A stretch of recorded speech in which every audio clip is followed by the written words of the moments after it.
You're listening to the Classic Gamers Guild podcast. This makes my nipples hard.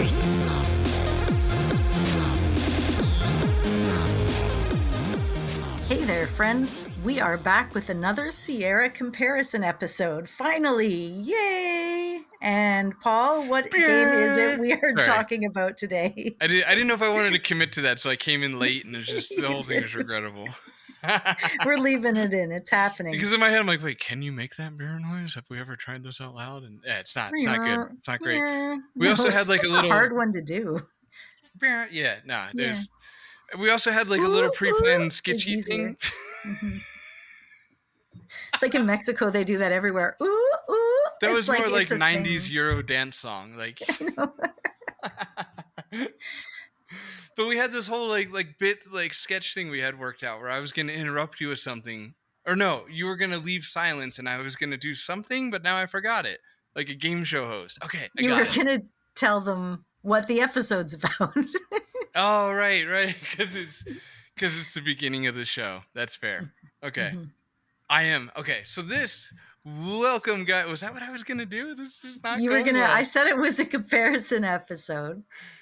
Right, and we are comparing King's Quests.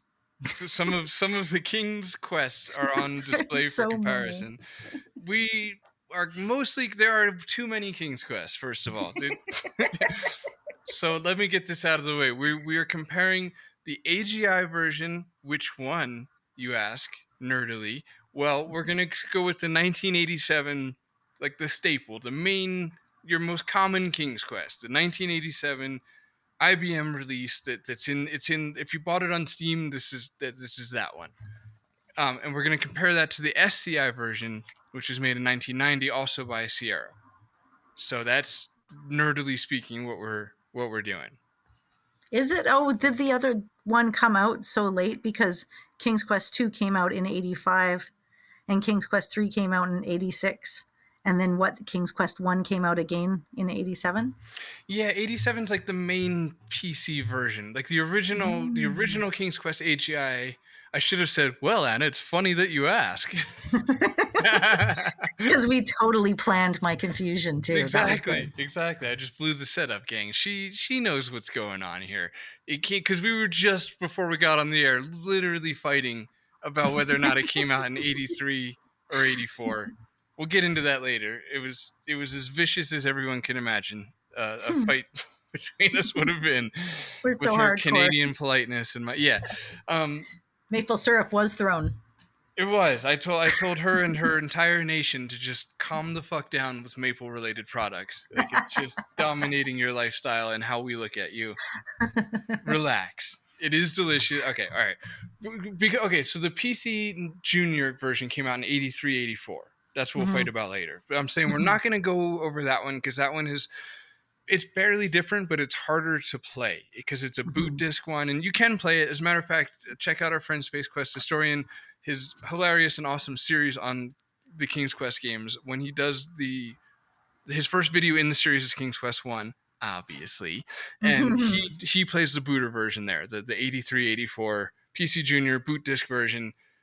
Trolls plays that in that video. We're going to go based on the 87 one because that's the version that most people would have played and can buy today. Right. And then the VGA version, which totally forgot, was kind of like a cross between King's Quest 4 and Heroes Quest 1, which, I mean, with the dithering and the sound effects and the looks of it it's right smack dab in that time period. Mm-hmm. It is smack dab. So it was so good. Mm-hmm. Smack dab, satisfyingly so, because I was like, I recognize that sound effect, or it was just cool. Where does smack dab come from, you think? That's a weird one. Smack dab. It is a weird one. All right, well, all this and more. Sounds like a game you'd play in a Robin Hood game or something. Right. Like, I'm going to go play smack dab. Fucking all these mini games and arcade sequences. Okay, look, we're gonna go through this. Okay, here's what come on, guys, let's get it together. Let's huddle up here. Here's what we're doing. Listen. Here's the score. We're gonna go through King's Quest, on a story-based timeline, and we'll just as we go through it on story-based timeline, we'll talk about primarily the AGI and SCI versions, but we've done too much homework. I can already tell this is one of those episodes when it's over, we'll have not mentioned most of the stuff on our notes and everything because it's just but we have looked into the Sega version.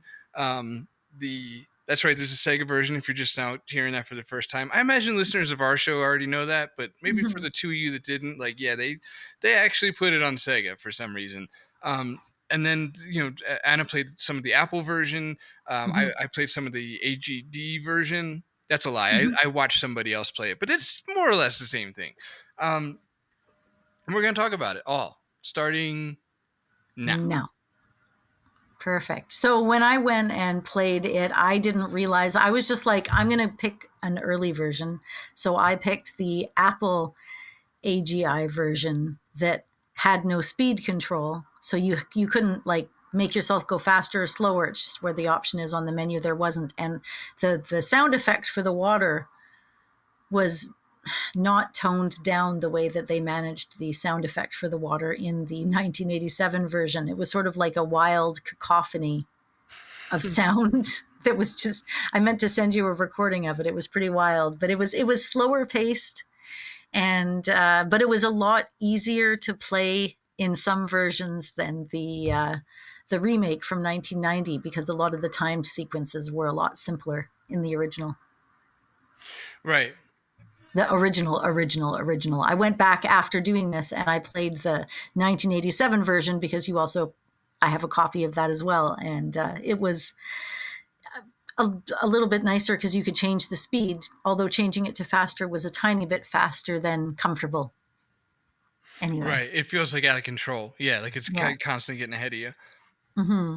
And there are I just learned today, there's like hotkeys for swimming and stuff like that you can press because when the speed's all the way up, sometimes you can't type swim fast enough to not drown. But there are little hotkeys for that stuff, I guess, apparently. But like you said, I don't like it all the way up. It feels reckless. Everything's out of control. I'm not a speed runner, man, but I do like F3. I use F3 a lot, or spacebar in the remake, just to bring up the last command. So F3 always, I have my F3 loaded because it doesn't pause to let you do things in the original version. Exactly. Hey, how did you like that arrow-based navigation? I used the diagonal key and was pleasantly surprised to find out that it worked. Very nice. Very cool. But how could you see yourself using arrows more? Say if a modern game offered arrow control? I used arrow control in my gameplay for the game. I'm actually a numpad user for King's Quest games, and I always have been. Very cool. The arrows in this are dope. I like some arrow-based control. All right, I'm sorry. Hey, Paul, could you explain why it is that you'd be interested in arrow control? Because nobody plays my game using the arrows. Damn it! It's so much better that way. No, it's fine. You don't have a choice in King's Quest. Obviously, there's. Okay, so let's clear the air here, Anna, for our listeners. He says generically. Because most of the other Sierra remakes, so like if for anybody that even sees the thumbnails for our episodes, which would be on our socials, it usually says EGA versus VGA. But this thumbnail says AGI versus SCI because both of these versions are in EGA. That was a painful way of getting there. I'm sorry. I felt like I was talking down to everybody the whole time. But it doesn't matter because we're there. So the point being is that both of these games are in EGA, which is weird because it's the is it? Yes, this is the only remake that's the case, where the remake is still limited to EGA. Right, and it was met with controversy when they did the remake. Reviewers are saying, "You're trying to make it into something that it isn't, and it doesn't even need to be. Like, why are you remaking the classics?" And I think they got a lot of flack for that. And over time, people started to look forward to their remakes. I think, and they gained more popularity. I agree and I disagree. I agree with the overall sentiment, but I think that oddly enough that Sierra is still the exception. I still don't think people really like their remakes, like even Sierra fans. I was looking around on some really old forum posts and stuff online, and one of them was just somebody asking the question of what people thought about the remakes, and it's a largely negative reception to this day with the Sierra remakes. I don't know why, but then because you bring up a good point, if you really think about it from the time period perspective, like this is like one of the original remasters. Like they remastered their own game 7 or 8 years after it came out. No, 7 or 6 years after it came out, and it's really, I think that's really cool, and it's really like accepted nowadays. Like there's a Red Dead 1 remaster available. I just saw the other day, or you know what I mean? Like it's a common thing nowadays to just like, yeah, I don't know, remaster it and put it back out. Everybody loves when like LucasArts remastered their games, and Sierra just remastered it. They brought it as current as it could have been brought for 1990. Exactly. Like they put in more music, they put in more sound effects, they upped the ante, they made it a little bit prettier. And like I said, it does hit me in the feels because it looks like other games I liked in that era, even though, again, I did find that it made it not necessarily easier. No, it did not. That's where the AGD interactive version comes in. The actual VGA remake, as we'll call it. This is it's kind of confusing. I hope we're laying it out slightly clear enough. But AGD did a remake of Quest for the Crown in VGA, and it's for free to download. Go to AGD Interactive, and you can grab. I think I know they also remake King's Quest 3, and you can get some other work there. It's absolutely gorgeous. It has like Conquest of the Longbow kind of vibe. Or Quest for Glory 1 remake vibe. Or like, King's Quest 5. Yes. Boy, I feel argumentative today, I guess, because my knee jerk was to just be like, no. Even the title screen is the same one they use in King's Quest 5. The graphics, like Graham with the feather in his hat, it's all like, it's King's Quest 5 to the nth degree. It's literally the same sprite as King's Quest 5, is it not? Yeah. Yeah. But still, no. King's Quest 5, this is, because you made me think now, didn't King's Quest 5 come out in 1990? Yeah, it did. Yeah, let's see. So how did King's Quest 1, 2, 3, I have the official documents in front of me. Yes, November of 1990. And the remake, it was also 1990. Yes, that is true. That's quite odd, right? Because I mean, I know King's Quest 5 broke a ton of ground for Sierra, including with point and click and CD-ROM and all kinds of cool stuff they had going on with this game, being the flagship title. But it's odd that this game came out the same year, and it's still SCI 0. It's like, well, Quest for Glory came out in either 90 or 91, and it's also done in this style. So I guess they were doing a little bit of experimentation. But yeah, Quest for Glory, it came out in 89. Okay. And that was SCI 0 as well, I believe, right? Yeah, it's exactly the same, yeah. Okay. As opposed to AGI, sorry. Because Gold Rush is 89, but that's in AGI. But Gold Rush was in development for like a really long time, which is why that was the case. Okay, anyway, we're out nerding ourselves here. Let's carry on a little bit. So anyways, either way, no matter which version you play, you end up starting out on some side or the other of a castle with a king inside. Right. Let's do this. Let's start. Let's go story based. So the beginning of the game, you have King Edward's concern. This is just so phew, man, words are hard. Listen, in the beginning of the game, King Edward is like, hey, I volunteer you to do this thing. And you're like, but you have to bow first, otherwise you don't get extra points.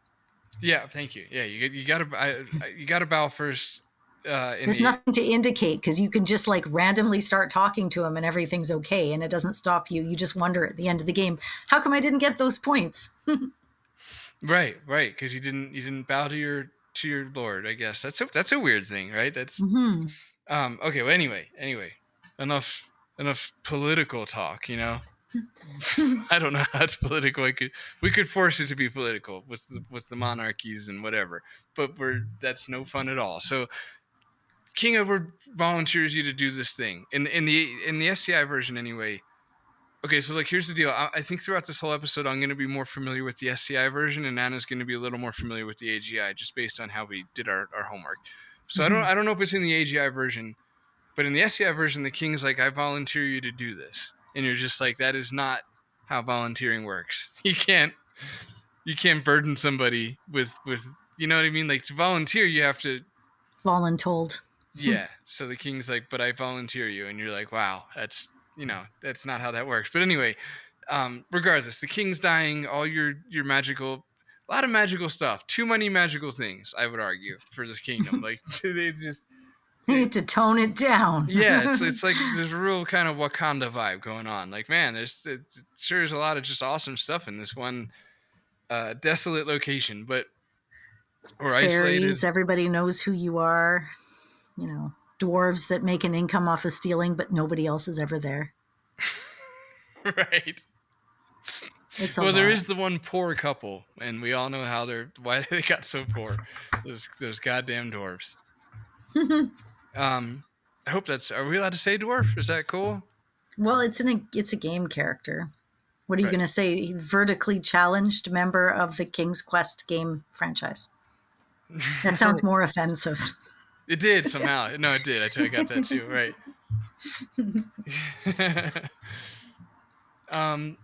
Okay, so anyway, the King's... you guys know King's Quest probably, and if you don't, you do, because it's just a bunch of other stories thrown into this one story, where it's like, hodgepodge of fairy tales, and knowing fairy tales will help. Like I didn't know the Billy Gruff story so good. I didn't know it. Oh. I didn't know it well enough to where when the game's like, everybody knows that bridge trolls hate goats, and I'm just like, really? Are you doing... You just gaslighting us into that? Like, everybody knows. You're not stupid, are you? No, I'm not stupid. I know that too.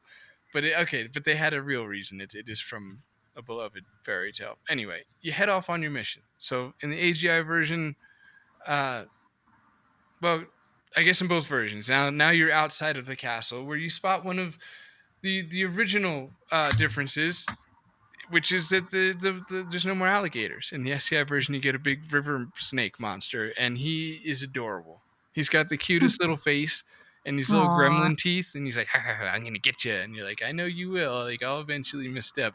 But anyway, when you see the first screen outside in the King's Quest 1 remake, it's absolutely gorgeous. Mm-hmm. Yeah, the dithering, man. So much dithering.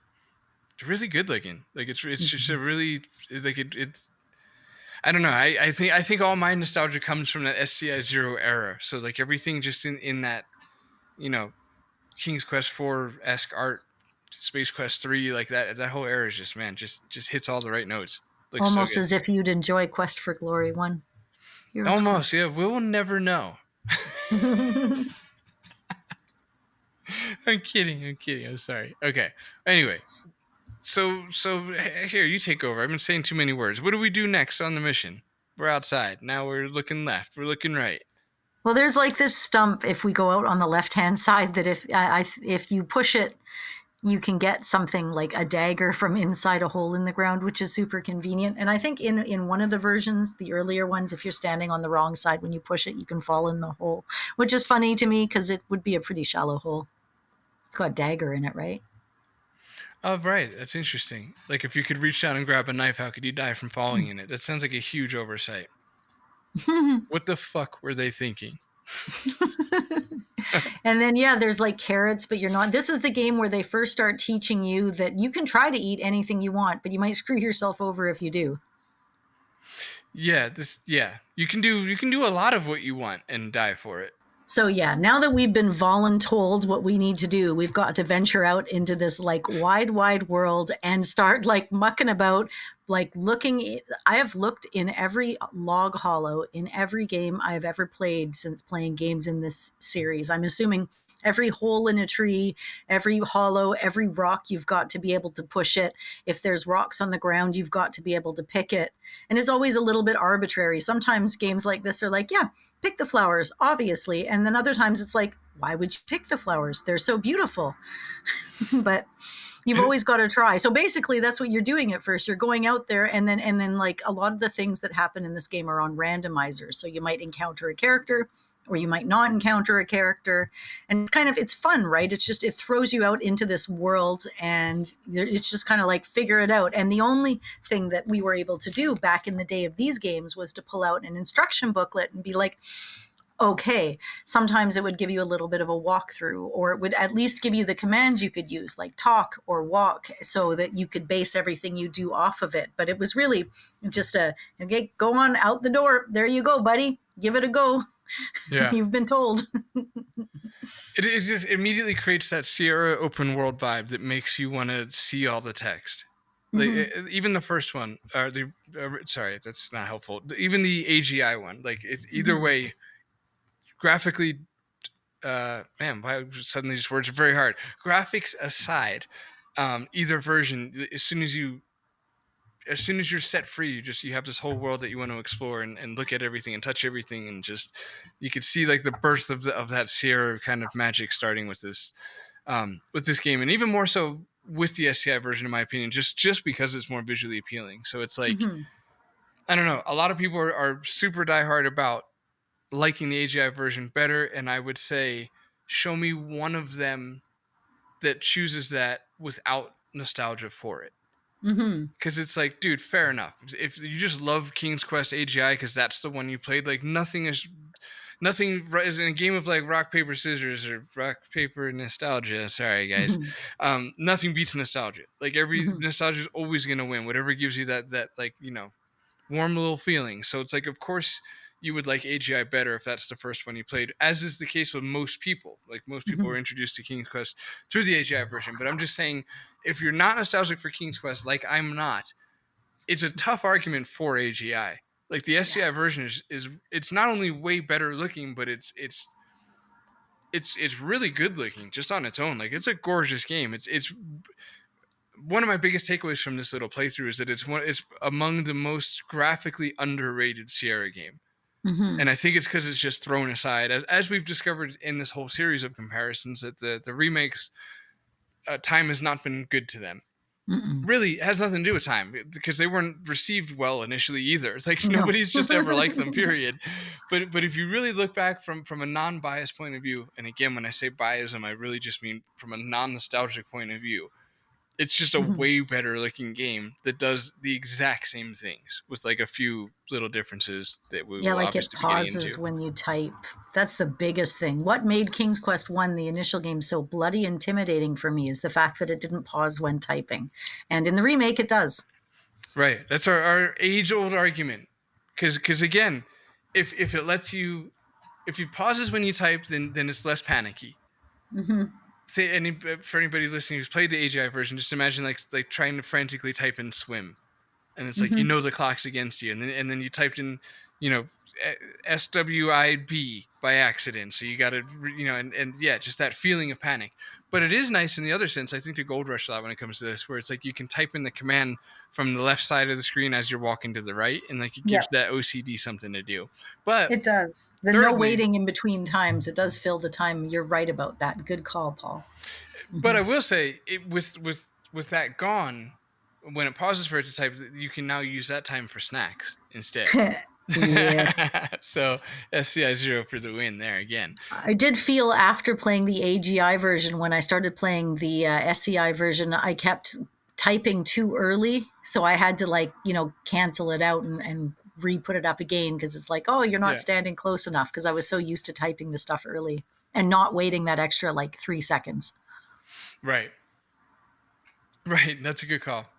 Yeah, I could see doing that, especially like doing homework for these shows too. For anybody listening, like it's even more understandable when you've just played both of them back to back, and the brain has to take a second to switch gears on yeah. Okay, so our quest has begun, Anna. Yes. Graham you might even say we're embarking on it at this point. This is the part of the quest that we embark on. What did you do first? We've got the magic mirror, the enchanted shield, the chest of gold. What are we knocking out first here? I did the magic mirror first. So I went down, because you got a knife and you have to go down into the well. You can do some swimming. It's like a whole big adventure. And okay, here's what I found out. When I was trying to get back out of the well in the AGI version, I could jump to my heart's content, but it wouldn't let me go out that way. I had to follow the dragon to leave. which we can talk about in a second. And then in the remake version, I was able to jump right back on and climb the rope up, no problem. Right. Just like tiny little, yeah. Okay, well, let's do this. Let's walk through the magic mirror puzzle if we can. And I don't know Sure, that I because it can. has multiple solutions. You can either like vanquish the dragon, like hurt it. I think you slingshot at it, or you can throw a bucket of water on it and it gets so embarrassed that you blew out its fire that it just wanders away all sad. Oh, I hate that one. Okay. Or you can wear it out. Is there a wearing out one? I didn't know that one. That's what I did with the giant, right? In the land of the clouds, whatever. Oh, that could work too. I was talking about the dragon down in the cave in the well. Oh, right. See, you know what it is? They're both large. They are both large. The giant, yeah, you have to wear him out. You have to wait him out, and eventually he'll just fall asleep like against a tree, which is somewhat different than the giant in King's Quest IV because he fell asleep at the table. And he was more of an ogre, I guess, but same story. Giants, the chicken that lays the golden eggs. It was initially a giant, Jack and the Beanstalk. It's kind of really a whole collaboration of fairy tales mismatched, but fun. Well, it's funny you should say that because Roberta Williams would later come out with mixed up fairy tales. Oh God! And that's in the King's Quest collection series that I have sitting next to me here. It's got mixed up Mother Goose in it as well. Speaking to the power of nostalgia, like Roberta was nostalgic for these stories, and boy, does that show. I mean, she's like, she wasn't satisfied with all the King's Quest games. She's like, we need to do mixed up fairy tales, and then throw in another one for good measure. Mixed up Mother Goose, right? Which is it's just true. Mixed up fairy tales. Because I had fairy tales. Sorry, so it's all right. I had friends internationally that had that problem with the game that said we didn't know any of the traditional American fairy tales, so a lot of the things that might have had clues to be slightly more obvious, we just had to discover through rote, like going places and clicking things and typing things. Right, almost like see, that's weird though, because I feel like all the American fairy tales are like Germanic in origin and shit. You know what I mean? Like we don't have any like American fairy tales. It's not old enough for that. You know what I mean? Like all of even our weird little like songs in the playground that we sing, like it always comes, well, I guess maybe they're saying they don't know British, like English fairy tales, because that's fair enough. But otherwise, it could be that. But yeah, it's a big place. Daventry is huge. It's divided up into two sections. You've actually got West Daventry and East Daventry. So from like the lake is the divide of where the Daventries intersect, just down in the center. And then the witch's house is on one side and the sorcerer's on the other. That's your divided layout. I love maps. yeah.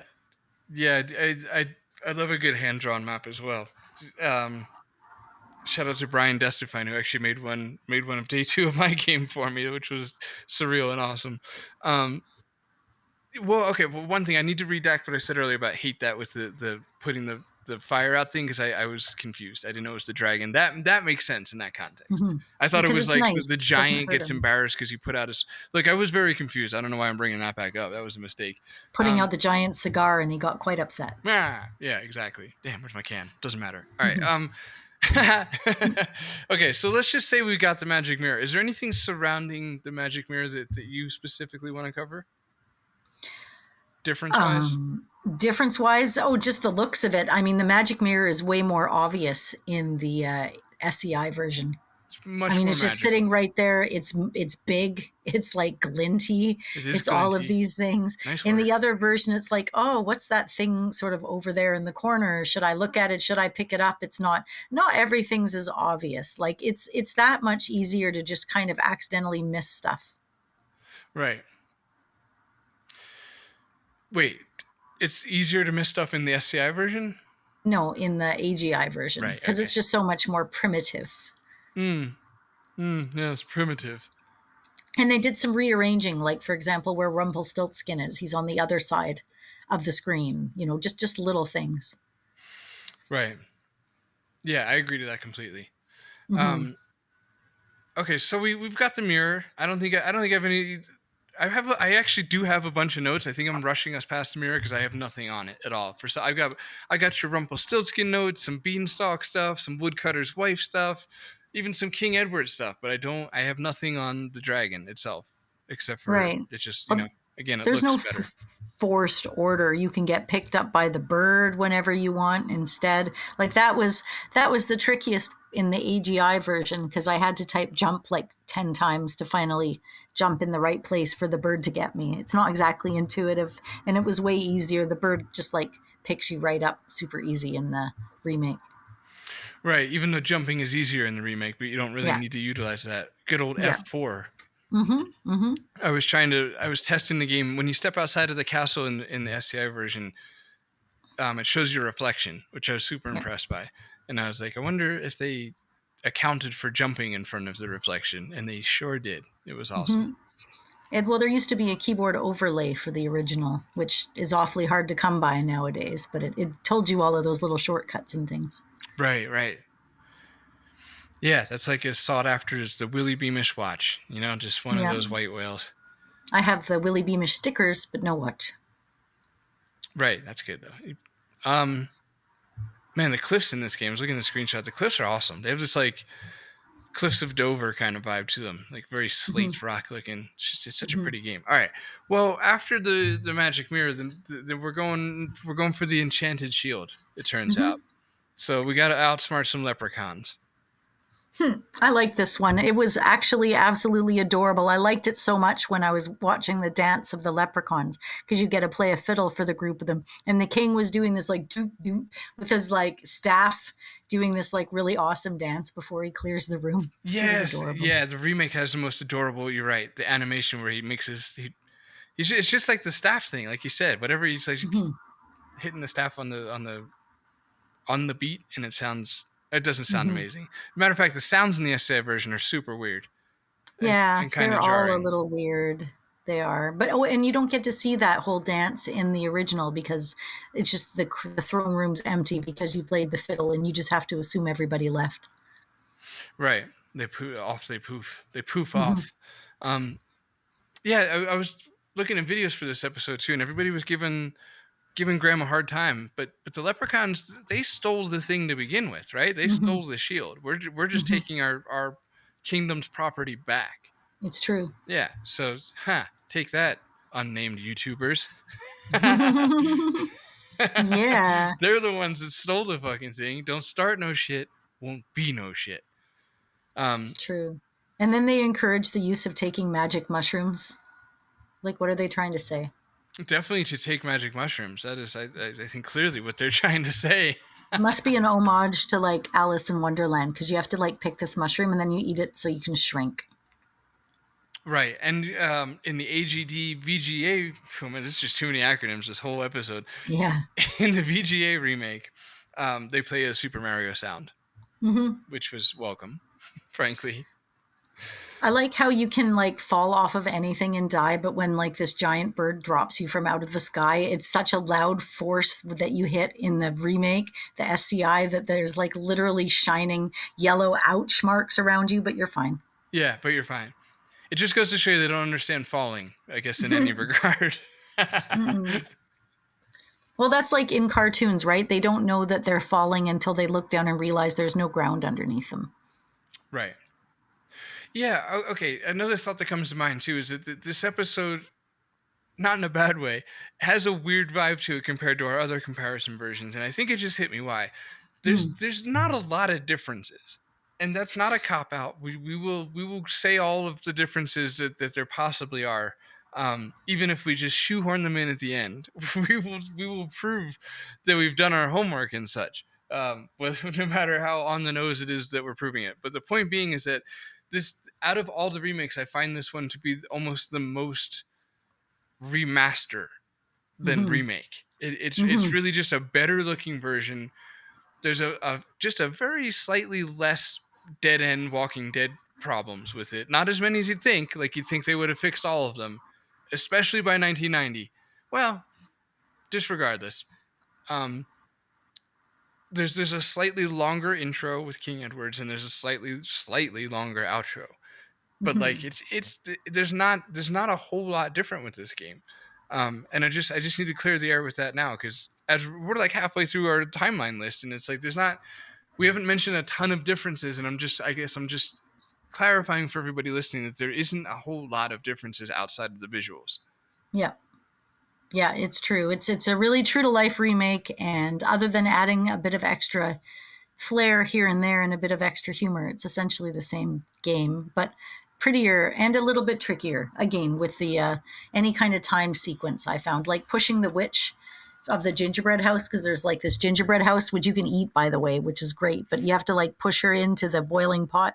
And in the remake, it took me for flippin' ever, because she kept seeing me before I get to her over and over and over again. But in the original, I was just like, whoop, there she goes, bye.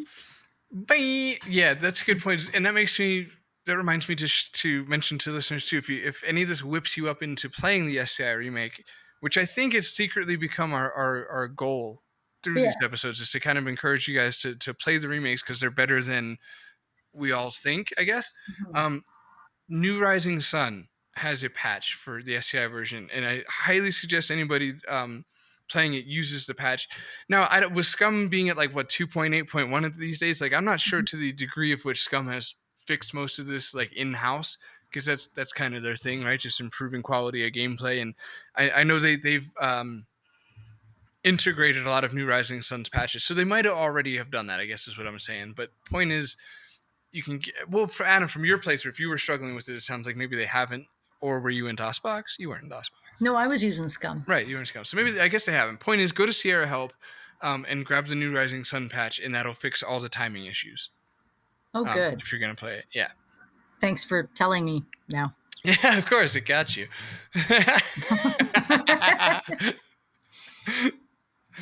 Okay, so we've got the we've got the enchanted shield from the leprechauns. There's an adorable animation. Is my only note here. Is the little staff thing? Because I was going to show you that, but you showed me it. So that's how much the staff jig It was means to so us. good. I had to it needed to be Oh shared. my god, you guys, it was so good. It was so good. Sorry. Man, I'm even just realizing now there's a remake of the AGD VGA remake. Huh. Is there really? Dude, What? there's too many remakes. Like, can we just bury this? They went back and gave it a ton of new art. If you go to their website again, AGD Interactive, go to games, go to King's Quest One. Man, I'm clicking on no, I'm not. I'm clicking on facts. Where did I find this? Maybe hints. Maybe Easter eggs. All right, this isn't fun for people to listen to anymore. I'm sorry, but there's a really big difference between their version 1.0 and their version 4.0, and the 4.0 art. Because I had mentioned earlier that I watched a playthrough of this. It was all King's Quested out. All right, I watched this one because there's talkie in it, and I'll get to that in a second because I do have notes there too. But the remake that I didn't see in my watch through is gorgeous. It's really cool looking. They use an example of the witch's room, which is why I'm thinking of this now with the cauldron. And in their version 1.0, it's like it just looks like a VGA version of the cauldron room. But in their remake of the remake of the remake, I'm not kidding. This isn't shtick. It's got this like awesome like green glow. Like it has personality. It has a ton of personality all of a sudden. It goes from just an upscale to something kind of new and interesting while being very obviously the same room. So that's cool. And so fuck it, while we're on it, the remake oh my god, that's not helpful, as I've just highlighted. The VGA version has a narrator that just knocks it out of the park.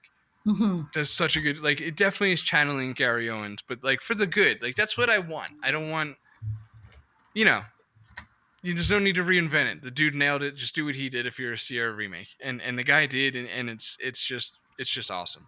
It's not like like he's trying to sound exactly like him, like a bad, what's the word I'm looking for?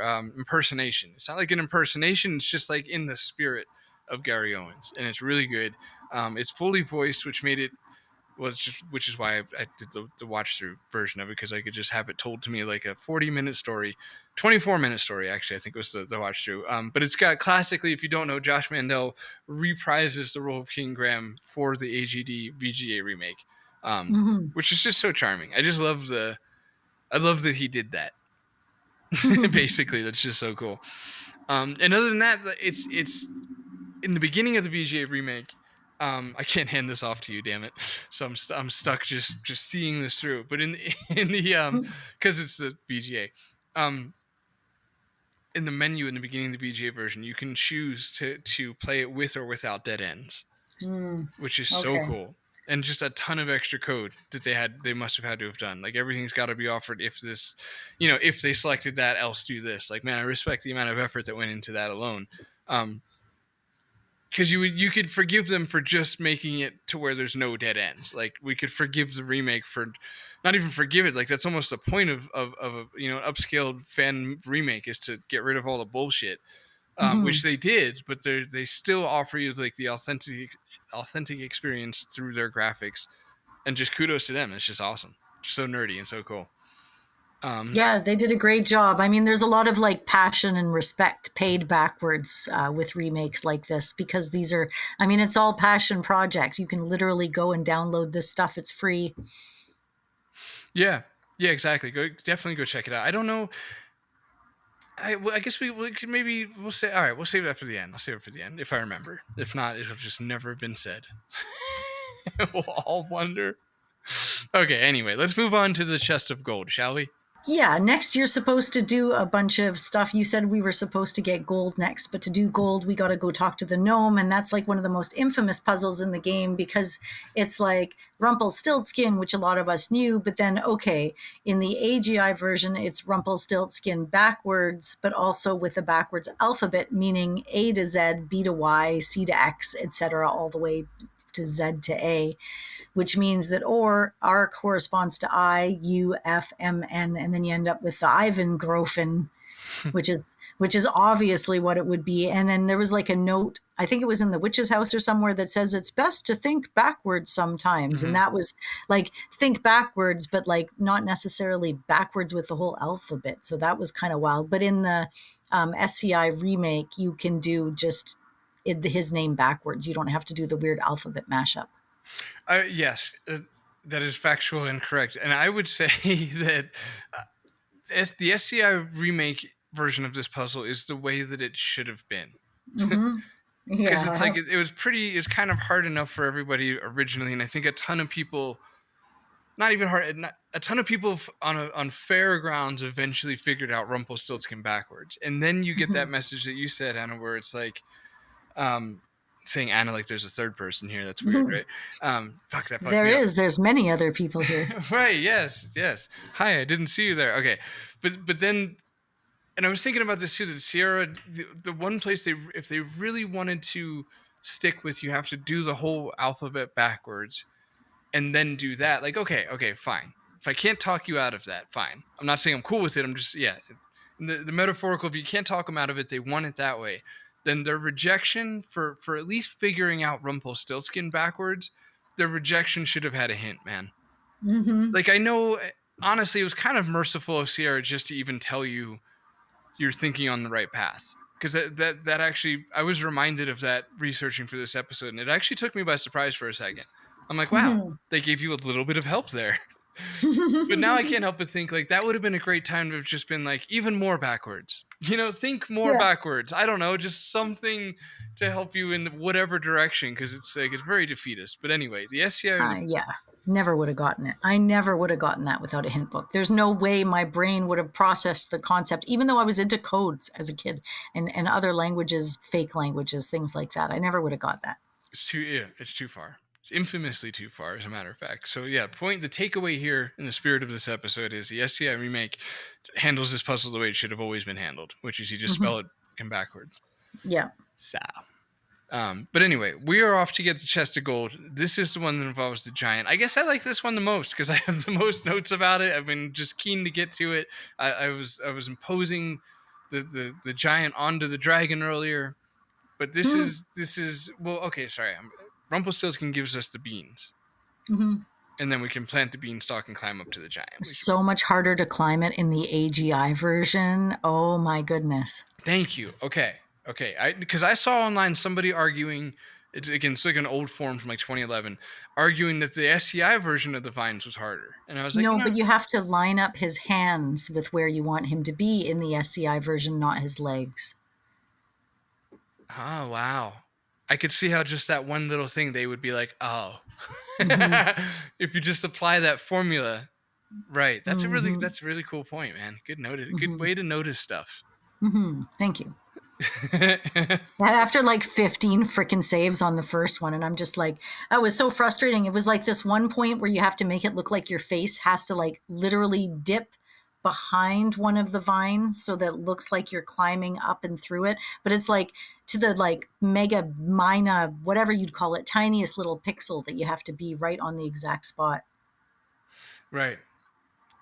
Yeah, I guess I would say the SCI version doesn't make it as easier as you would think. No, I still did a lot of falling on the Yeah, SCI it's still. version. You know what they could have used, Anna? They could have used a quick save feature as implemented in the upcoming adventure game, The Phantom Fellows, where you just What press. a great idea. I've hear tell of this thing going on. I don't know how to market my game, but we always talk about integrating it into the show, and this is why I don't know how to do it. But I know for real in the Phantom Fellows, you press F5 to quick save. On top of being able to regular save, and then you press F7 to quick load, which is yes, because in Sierra games F5 was save.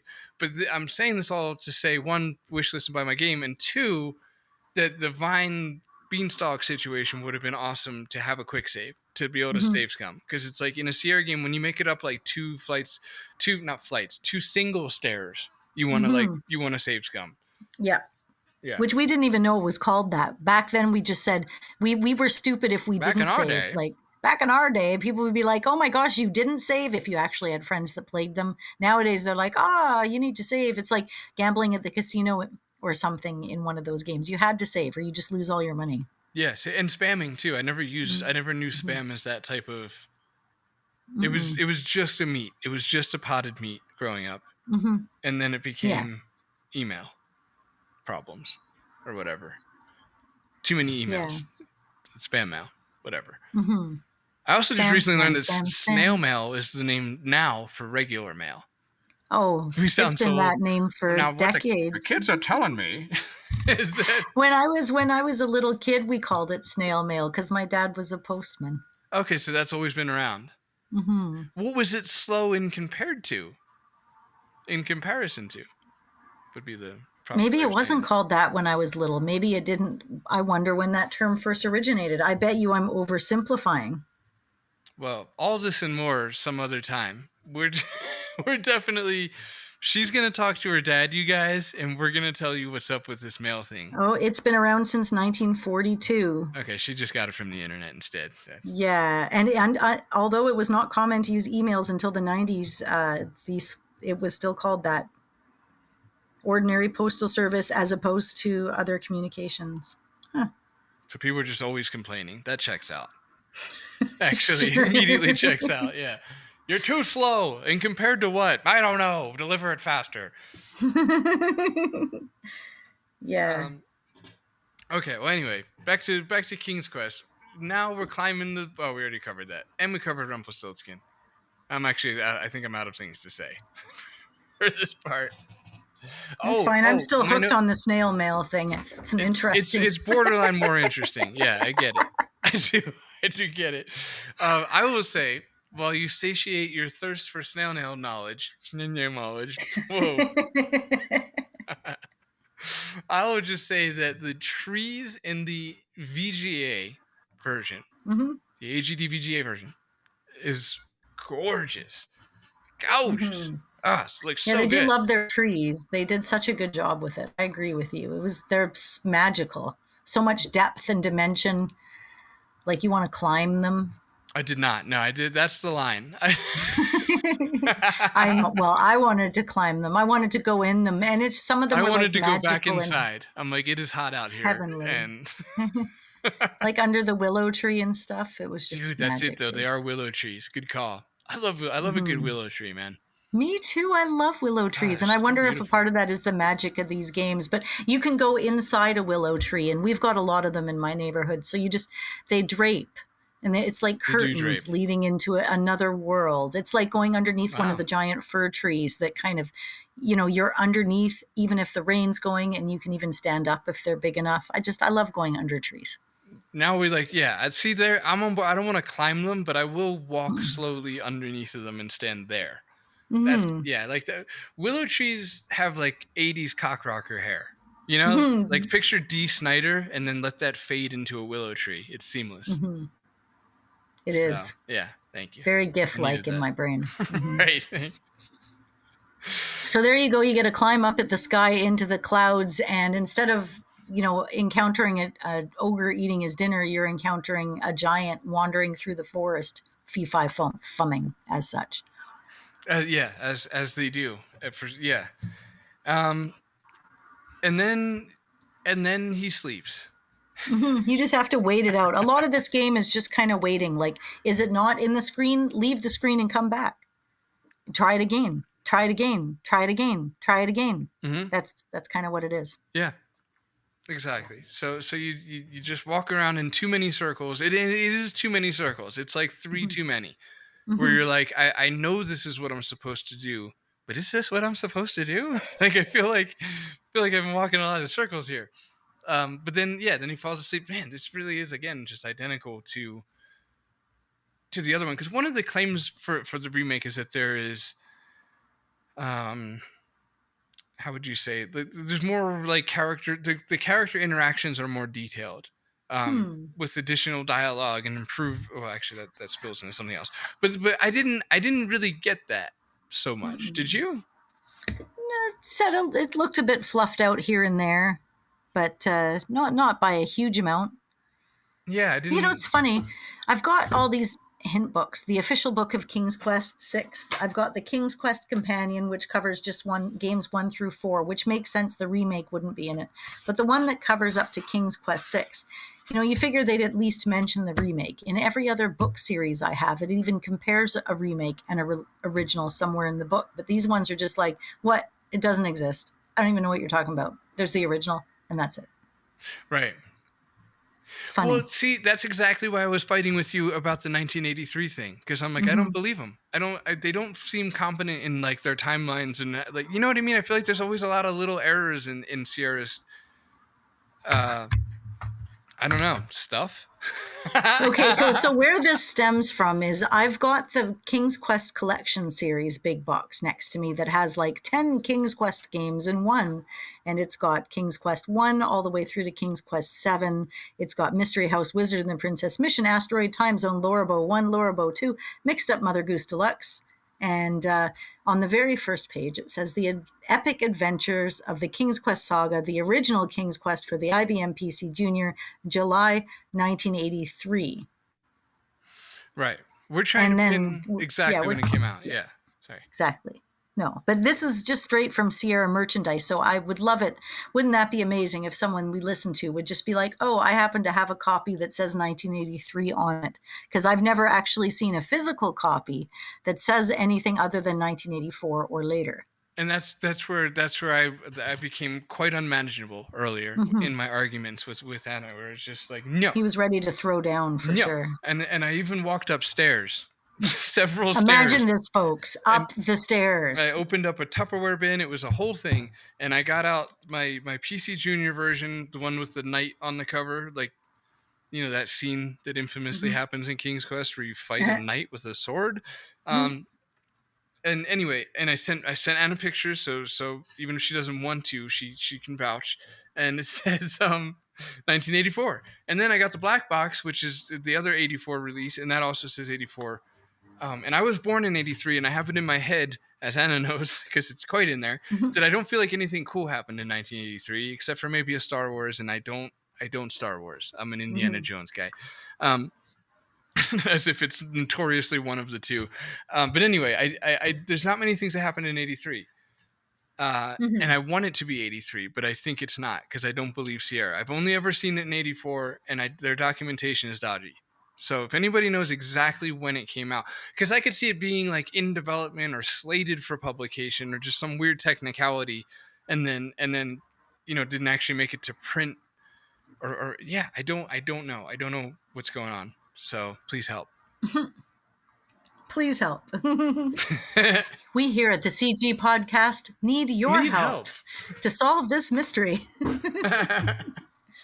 But yeah, I'm just sitting here with a bunch of books around me. I don't know what I'm talking about. I'm just assuming they do, but that is not guaranteed because, as we all know, the books themselves were never actually written by the people making the game. You They're know, always contracted I don't out for appreciate something, this sadly, passive somewhere. aggressive tone you're coming. You're like, I'm just sitting around here with a bunch of official books, but you know, fuck me. What do I know? What have books ever taught us? Well, I didn't hear it that way, but now that you've said it, I guess. I was trying to like discount them. You're like, ha ha ha ha. Oh, that's good shit. So, I feel like all our side quests have been more interesting than the King's Quest stuff, but I don't. There's not a lot of story here either. King's Quest isn't like a story based game. It becomes one. not Don't till get the me wrong. fourth one. Yeah. Yeah, exactly. The fourth one, I would even say three. They A start little. hashing that out. They're like, hey, what Mhm. if, and they give them a little bit of a story, a really immediately dark story in three. Child Mhm. labor and slaves and stuff. It's just yeah, it's heavy stuff. But anyway, let me quickly pull myself out of there before I find something funny I need to say. It's all right. We said there's a goat in the game, and you get to have him follow you. What? And he knocks a troll off a bridge. We did this. Sorry. It's all right. We did the sky thing. We did the giant thing. I mean, essentially, we've kind of you get once you get these items, the more items you get, the more protection you have from a lot of the bad things that are around you. And then, like towards the end of the game, you're practically invincible without having to worry about fairies charming you and things because you have your magic items. They Superman. Sorry, I wanted to try that one more time. I didn't nail it. If anybody listening has been around goats, they make that weird noise, and you know what I'm talking about. And I'd love you for knowing what I'm talking about. I love goats. They're so underrated, man. There's a Mm-hmm. timeline where all the humans on Earth, like goats, became the thing instead of dogs. Mm-hmm. Because they're, I Goats are mean, great. maybe that's a bit of a high bar, but they're really good companions. Goats are dope, Mm-hmm. man. They are so much fun, and they do this weird thing where they're like, "Ah, la, la, la, la, la, la," and it sounds kind of exactly like that. I'm not nailing it, but I'm not really like, if you've never been around goats, you're like, dude, they do not make that noise. But I promise you, they kind of do, and it's a lot like that, and it's weird. I don't get it. I had two goats named Goggles and Franklin. They used to drink each other's urinations fresh out of the steam. Never mind. But anyway, enough about goats and golden showers and all that kind of stuff. The point here is that this game is okay, and if you play the remake version, it remains pretty okay. Yeah, You might even I say would that the say. VGA version gets kind of playable. Mm-hmm. That's so mean. Hold on. That sounds like I'm wrapping up. We still have some loose ends to tie up here. So let's one. Yeah, let's talk about. I gave you. I gave you a link as well, but I wanted to talk a little bit about the See, Sega the Sega system version of this game, Quest for the Crown, because it's different looking. it's just one bad idea that is now on eBay for $40. It's like Yeah. and I have one because it's so cool. It's so weird and cool that it was like one of the first eBay things I ever got, because I'm like, that's just so stupid.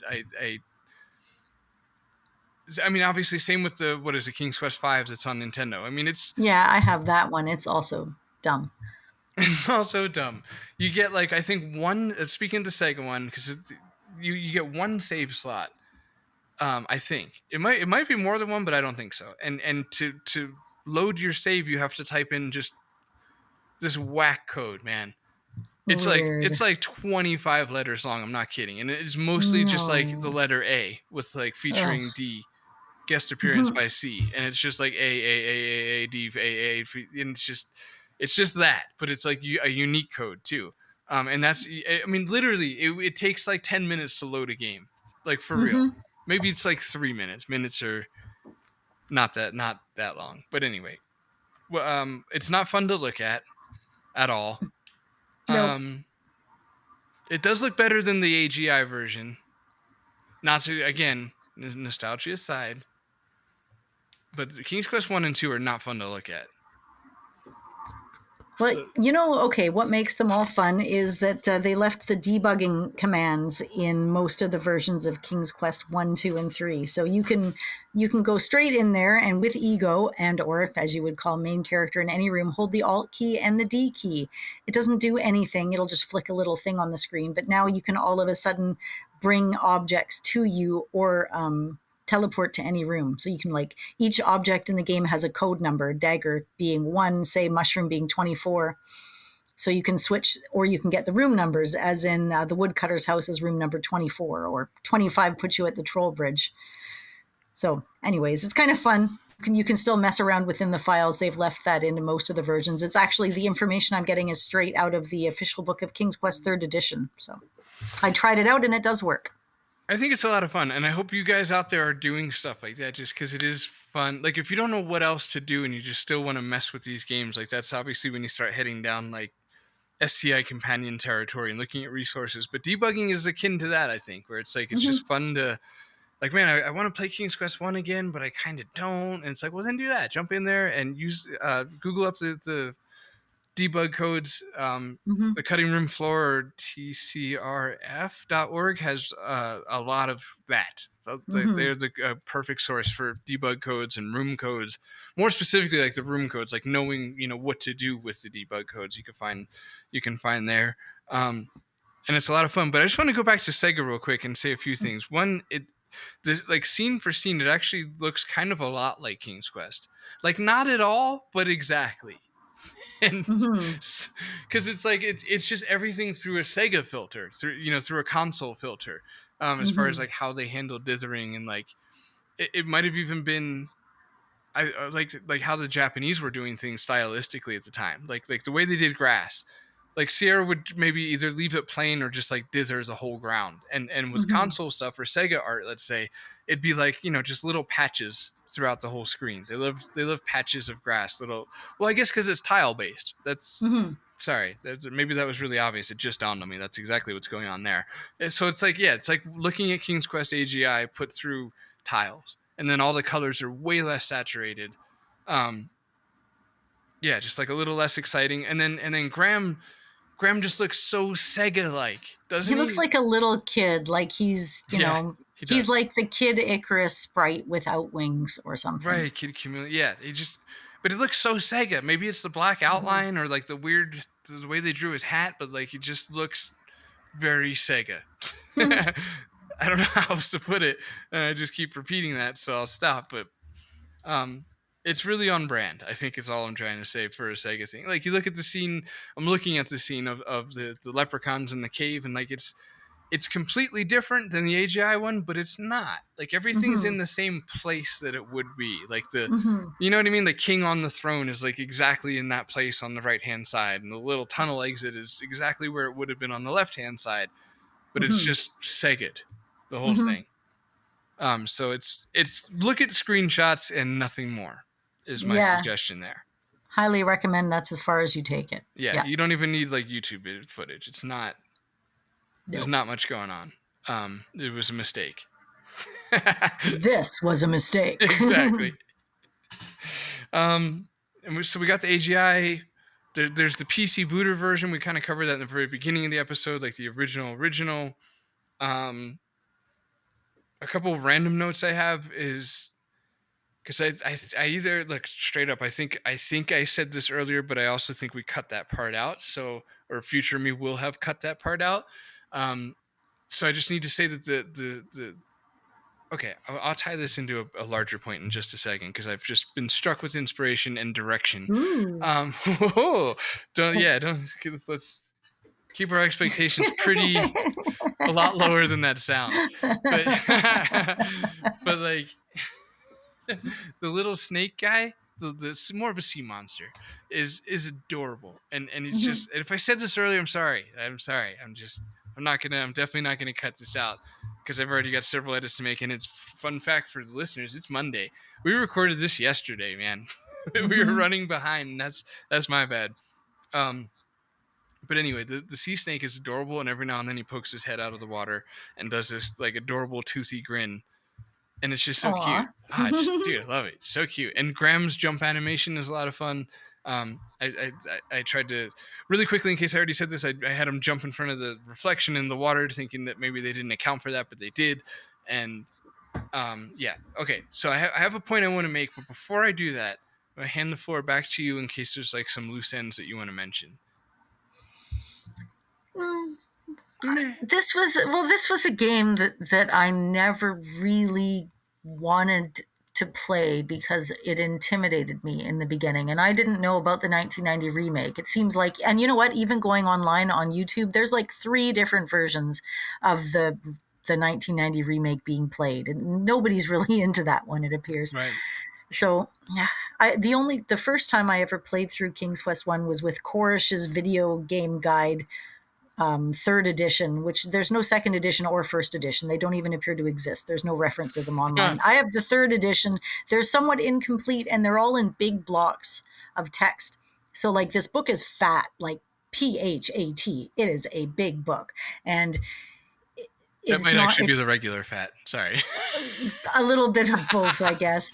But it's like each game is all one solid paragraph. So if you have a game that's really long and like 3 pages long, all of them are with a paragraph. So I'd have to play it with a sticky note, and I'd put it underneath whatever line I was working on, so I wasn't constantly losing where it was, because it moves so fast. But it would guide you wrong sometimes. Like it would say turn left and pick up the log, but it's like you have to go to the screen to the right. And it did that, like, and even it's the one that for Gold Rush, it's like, yeah, if you take the Panama away, I don't actually know how to do that, but I bet it's tricky, huh? Should fix that. Anyways, it like literally just says, I have an idea. Try yourself, because I'm not sure. But it came out way back when. Like this book came out in like 1990 or something, or 1992. So it wasn't a super new book. But anyways, my point being, I was intimidated by it. I used the book to play it. The first game in the King's Quest series that didn't intimidate me was King's Quest 4. So 1 through 3 are like these gray land of games I played with a walkthrough so many times that now I can play it without a walkthrough, but I didn't learn any of it naturally. Naturally. I like that. I mean, right. Yeah, I mostly like the way you started that whole thing. You're like, I didn't want to play these games. It seems we've committed ourselves to some sort of comparison series, I'm told, and I have to. But it was my freaking idea to do this too. I'm like, hey, Paul, let's do that King's Quest comparison episode we were talking about so frequently before. And you're like, oh, okay. And then we're both like, hang on, dude, I think that means we have to like play the game and potentially more than once, like ASAP. And you're like, oh, right. Yeah, no, that's fine. The one with 20 remakes. Okay. Well, okay, here's my little spiel I want to say, and then when we're done, this is more of like a reminder to future us. Let's we'll give our recap and suggestions on actually which one of these to play and all that fun stuff. But I will say before that um, the strongest argument that I found as far as being against the remake, right? Because I accidentally like to end these episodes by defending the remake. In other words, because it's yeah, they get just like all the ones that came before this when we did the Police Quest and the Space Quest episodes, possibly the Larry, and the Larry one too. The remakes are none of them have any fans. It seems like so with this one I was looking at the specific criticisms, and most of them were like just self-aware, hey, I'm nostalgic for the original and this one isn't different enough or whatever enough to overpower that nostalgic feeling I get from looking at the screens, to which fair enough. And my point always comes down to not trying to say the remake's ever better, but just that it's worth a playthrough. Like if you listen to this podcast, you probably really love these games. So next time you feel like the itch, like if this is like your like nostalgic game, which I'm sure it is for many of you, then like next time you get the itch to like run through King's Quest, if you haven't gone through the remake, go through it because it's really good. So anyway, back to the biggest criticism I see for this one is that they felt like it made King's Quest more like goofy in a bad way. And that was maybe one of the strongest arguments too, because it reminds me of the King's Quest argument that I used to have with Rick was our old co-host, where he liked how the original, the first two King's Quests were kind of like a little bit dark in tone and weren't like overtly comedies. Like they were funny, but they also had like a darkness to them. And King's Quest, what I was seeing in the comments section was people felt the same way about the original AGI King's Quest. There was a kind of a darker element to some of it, like as far as just somber tone throughout the kingdom, and meeting terrible people that want to kill you was treated with, I guess you could say, the respect that might deserve if they're really evil. And anyway, a lot of people were almost angry about little things like there's like a graham cracker gag in this game. There's if you fall off the clouds, there's a cardboard cutout or a cutout of Graham's body shape that he It's falls so through. funny. I loved it, right? Very Looney Tunes, like Wile E. Coyote kind of stuff. And like that's what the diehards or the people that don't like this publicly and vocally don't like this would say that they don't like the and fair enough, man. I'm not trying to say they're wrong or that they should change their mind based on my weak argument.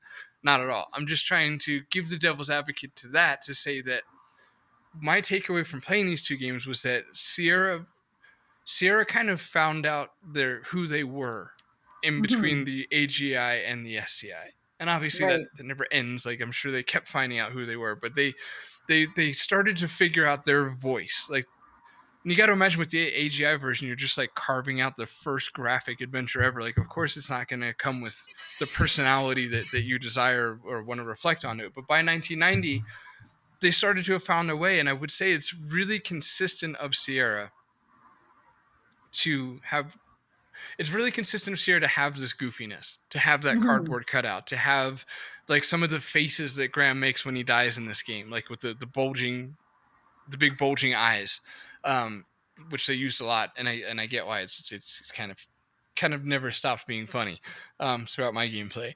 But anyway, the point being is like some of the more cartoony aspects that show themselves in the remake, it's on brand for Sierra. It Like is. it's not like wildly out of place. Like, well, now King Graham's just just goofy, and it's like, well, I mean, Sierra's pretty goofy. Like that was kind of their thing. Like they really liked the look at, like in King's Quest, I think 6, when you're falling off the towers of logic or whatever, the copyright puzzle. He like looks at the camera and waves goodbye. Like that's pretty Sierra, man. So I guess my big preachy spiel is to say that while the SCI companion was always going to upset anybody who's in love with the first one, because that's how that stuff is. Like nobody's ever going to take your childhood thing and somehow make it better without pissing you off, because it's like, yeah, you love its faults too. So like nothing's ever going to do that. But I will just say, as far as like in defense of it, that it doesn't become wildly out of brand if you put it through the filter of like, it's actually just very Sierra now. Like it has a voice. It's not just King's Quest One, which probably has the least personality of most of the Sierra games because it's so old in its defense. And this just brings like a little bit of personality to it, and that personality that it brings is that goofy Sierra shit that was, especially in this era, like when Space Quest was just going from Space Quest to Roger Wilco. Like they started really, maybe that's even the next evolution of this, where they start to really lean into like who they are. But anyway, I thought it was kind of a nice little notion and might make people or help people give it a sort of a chance, where it's like it's just they're just taking their thing and running it through like who they are. I've gone on too long about this. I'm all done. No, I mean, I have points on it too. The little animations that they did that they were so well known for that we talked about in games like King's Quest 6, I can see the beginnings of them playing around with that idea more in this remake. For sure. Like just the little things, the way the Graham does his little movements or grabs things. It's not like just flash on the screen. They're actually working their way towards that idea. So yeah, it was a good groundbreaker for sure, even if it wasn't necessarily in the fancier hand painted style as some of the other things of its time.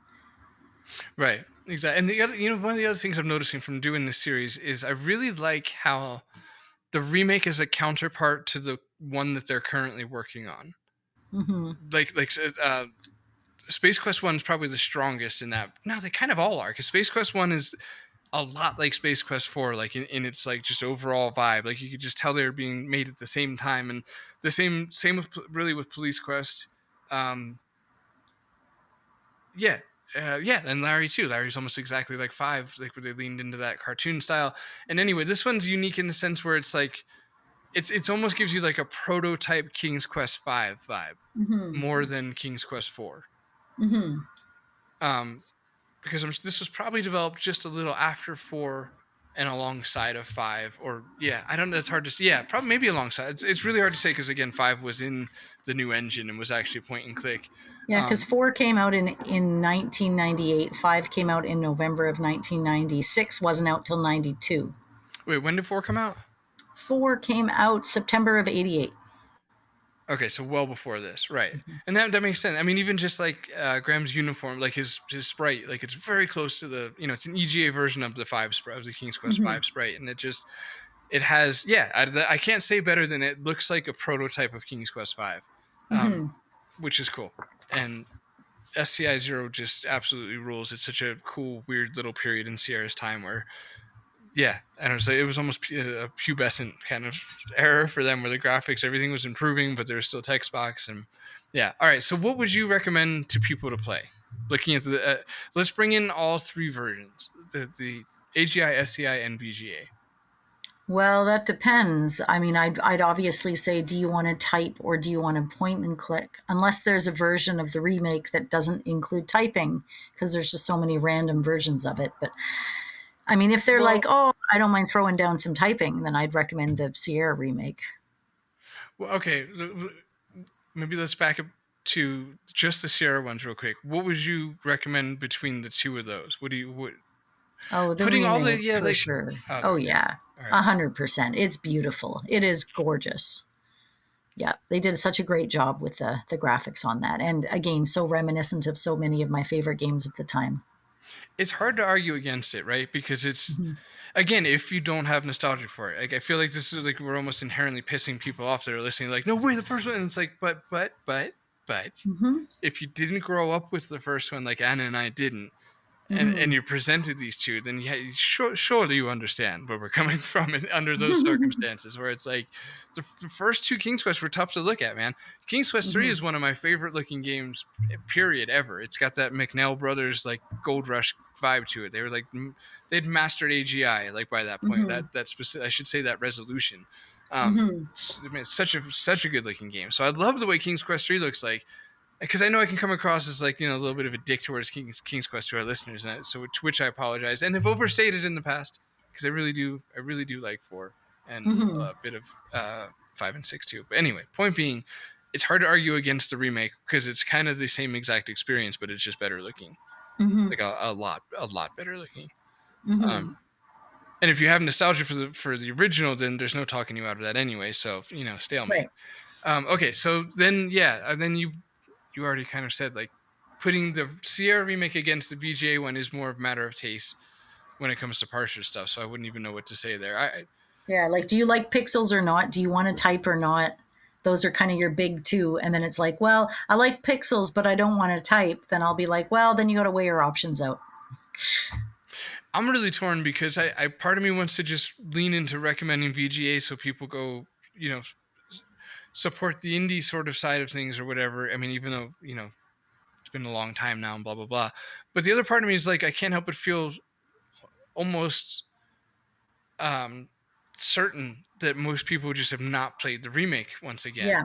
And I really want them to. This one it's really good looking. Like it's I think these late stage EGA graphic games are all pretty just fun to look at because they're really comfortable in their zone now. Like they had it pretty locked down, and it's fun to see. Like it looks really good. So I'm gonna go with, out of the 3, I'm going to say play the Sierra remake. Right. Yep. I would say so. Sweet. I think we're done. I think that's it. Well, then I'm going to do my usual spiels, other than to say that the fellows.com has had a redesigned website. It links to merch, it links to demos, it links to all the things that are relevant to its potentially soon to be announced something might come out at some point. I think we've been talking about 2024, and we'll go from there. So get out there, check it out. And we'll announce that probably next episode. The release date. Yeah. Yeah, that's coming up there. So, www.thephantomfellows.com, and it'll take you to all the socials and everywhere else you need to go. Otherwise, take yourself to patreon.com, Classic Gamers Guild. I just want to take 1 second to say thank you. Brian, thank you very much for being a $10 True Believer, as well as Gareth, Mark Fillion, Michael Council, and Tim Ellis. You guys, we really appreciate you making the show happen for us. I mean, yeah, I get it. We make it happen by doing the talking and stuff, but you also and everybody else continues to make it happen by supporting the show, sending us comments, sending us emails, and showing us that people out there really do actually want to talk about adventure games and classic adventure games at that. So that's pretty important. Did you have anything else? No, you don't have anything else. You're done. Would have been nice though, right? I could have filled that little gap for you. You could have. Well, my pages are loading slow. But yeah, hopefully you had a chance to check out our last episode. That was the Enduring Peel of Pixel Art featuring Tom Hardwidge. And it was a great fun. It was a really good conversation. And if you liked that conversation and want to hear more of it, Paul and Tom will both be at the Pixel Art panel at the Adventure Game Hotspot Fan Fair, where they will be chatting about much more in depth than what they talked about on the episode, or they'll reference the episode and say, hey, that's a good idea, and use it as a talking point. I'm not sure. It's going to be a lot of that episode, just said again. Yeah. So outside of that, yeah, check us out. We're a group on Facebook, Classic Gamers Guild, and on Twitter at CGG Podcast or at the Phantom Fellows. Send us your words, mail at classicgamersguild.com. You can also find us on Instagram and YouTube under the same name. We've got some episodes out there in various places, and we are trying to recoup listeners lost through the losing of the Google Podcasts. And I've noticed some of you have come back. That is great. Thank you so much. And comment, like, share, push tell buttons, your friends, share, leave us a review, retweet, do all the things that'll bring us back up in the algorithms and get it into more people's ear holes, computer screens, Google speakers, etc. It's ultimately the ear hole, so it doesn't matter where it's. Mm-hmm. Sorry, as pedantic and unnecessary. But that's what we do here at the Classic Gamers Guild podcast. We talk pedantically and unnecessarily. Did I lose you? You're that kind of silent that tells me you're just gone. I'm gonna. Oh shit! Jesus Christ! You're still there. I just peed a little. Okay. Oh my God. Waiting for you to say the thing. Oh, we're done. Because we're done. I get it. Okay. Don't.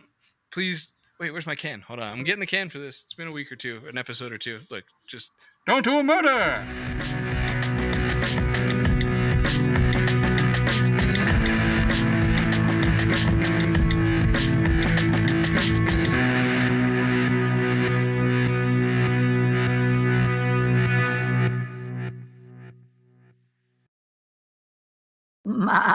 Right, that's a great point. Mm-hmm.